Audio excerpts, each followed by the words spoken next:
Hello friends, this is Vicki with another Whimsy Stamps video, and I am excited to share with you how I stamped and decoupaged a muslin bag which was included in the October 2015 card kit.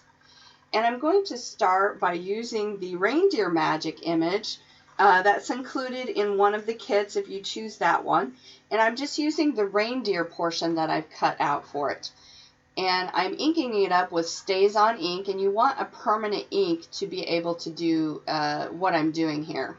And I'm stamping it onto a piece of tissue paper. And once that tissue paper is completely dry, you want to cut it apart, being very careful about how you cut it because it's tissue paper and it tears very easily. So I'm taking some matte Mod Podge and a paintbrush, and I'm going to apply a thin coat of Mod Podge. Now, I have the tissue paper flipped over. This is actually the back side of the tissue paper. And you also want, you'll notice I have a piece of Teflon sheet underneath the tissue paper reindeer. And the reason for that is because the Mod Podge will soak through the tissue paper, and if you have just regular paper underneath it, it will actually attach itself to the paper and it will just tear and rip. So you don't want to do that. You need either a piece of Teflon sheet or some wax paper or something that you can lift off the tissue paper from. And you want to be sure to cover the edges of this nicely, because when you go to put it on the muslin bag, you want to make sure that the edges won't curl up on you. So I'm being careful to go around the edges, and if you crinkle it, I'm just using the other side of my paintbrush to straighten it out, and then continue with a thin layer of this. Make sure you don't get globs on it because you want it to be as smooth as possible. And so once that's done, you're going to take a pre-washed, and I used a flat iron to flatten it out. And you need to be careful where you position it on your bag. You don't want it towards the top to crinkle it. So I'm just flipping over the Teflon sheet and pressing it down into the muslin bag and carefully lifting it up to make sure all the edges are attached to the muslin bag on it. And it's ready to go. Once it's completely dry, you can move on to the next step, which what you need here is I have a piece of cardstock that I covered with some wax paper. And I'm going to fit that inside of the muslin bag, and you want to do this to protect the inside and the back, because everything you do will soak through the tissue paper as well as the muslin bag.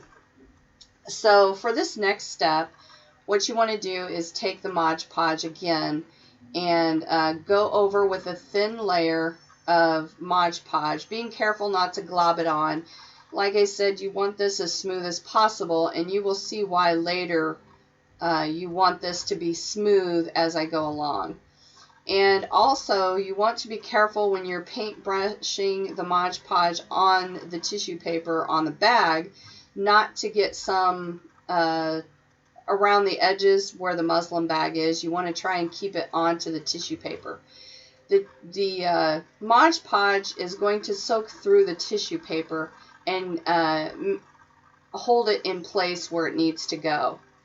So what I'm doing here is I've taken some just regular dye ink and a sponge, and I'm going around the edges of the reindeer. I'm trying to be careful not to rub the ink onto the Mod Podge, and of course when you do this you want to make sure your Mod Podge is completely dry first before you move on. If you do get a little bit of ink on where the Mod Podge is at, you can just quickly wipe it off before it dries. If not, you're going to see in the next step how we correct that situation. I think that the blue ink really adds a nice little soft touch around the edge of the image.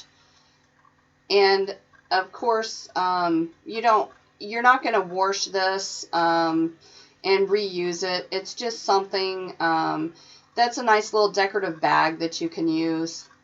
What I'm doing here is I'm taking the stars from the same image, the reindeer magic image, and I've cut them separately from the image, and I'm using just the stars, and I'm using the same ink that I sponged around the image. And I'm using the stars to just stamp some stars around the reindeer where I want them to be. And of course, since I've cut this apart from the image, you can use it however you want it to be.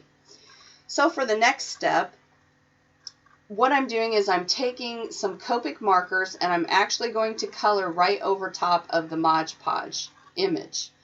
Now, I'm going to warn you ahead of time, this is not going to be the same result that you would get if you were to stamp an image on cardstock and color it in. Because you're using Mod Podge, the surface is very, very slick, and it has a different effect with the coloring on it. And you can use, it's wet at first, but it dries. So it's going to dry very quickly over time. So you can use regular markers. Besides Copic markers, you can use regular markers. I think I've seen people use wax pencils on this. It's up to you and what your preference is on how you want to color this. But just be warned that the effect is going to be probably slightly different than what you would normally get if you're coloring something because of the Mod Podge being on this.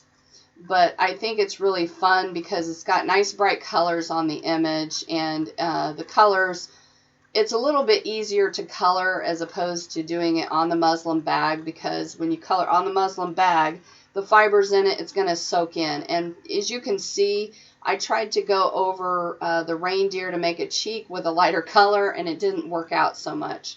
So you really have to experiment with it. But as you can see, it's completely dry. It does not rub off. So I'm just going to add a little accents to the bag. Got a white gel pen, a little dot for his cheek. And then I'm just going to take some gold Stickles glue and use it for the little bells on his collar. And that pretty much finishes it off. You want to see the finished product as well as other projects that I've done using this card kit, please see on my blog or the Whimsy Stamps channel. Thanks for stopping by.